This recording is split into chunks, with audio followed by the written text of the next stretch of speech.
जलनेती ही क्रिया, तर जलनेती करण्यासाठी आपल्याला एक जलनेती पात्र लागतं, ते तुम्हाला दिलेलं आहे सर्वांना. याच्यात पाणी बनवण्याचं एक पद्धत असते. याच्यात पाणी आपण टाकत असतो. ते पाणी बनवताना डोळ्याचे अश्रू जेवढे गरम आहेत तेवढं हे पाणी गरम पाहिजे. डोळ्याचे अश्रू जेवढे खारट असतात तेवढं ते खारट पाहिजे. हे जलनेती करण्यामागचं कारण असं असतं, थंडीच्या दिवसामध्ये बऱ्याच जणांना सर्दी होते, खोकला होतो आणि इन्फेक्शन होतं आपल्या नाकाच्या आतमधल्या चेंबरला. तर ते होऊ नये म्हणून जलनेती प्रिव्हेन्शन क्रिया असते किंवा झाल्यानंतरही आपण करू शकतो. पण झाल्यानंतर काय होतं, नाक बंद होते. नाक सगळ्यात महत्वाचं, जलनेती करण्यासाठी दोन्ही नाक आपले सुरू असणं गरजेचं आहे. मग आता आपण आत्ताच प्राणायाम केलेला आहे, त्याच्यामुळे आपल्या दोन्ही पण नाकपुड्या ह्या ओपन आहे. बरोबर बरोबर आहे ना? हा, आता करताना इकडे बघा, असं अंतर घ्यायचं असतं थोडं समाधानकारक.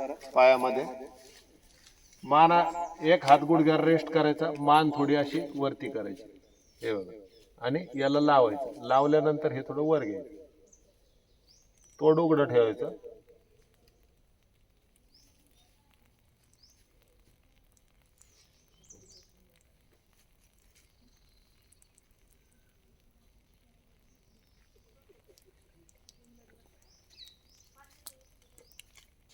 तुम्हाला दाखवण्यासाठी आता मी हे पुढे दुसरी नाकपुडी, पुन्हा तीच पोझिशन.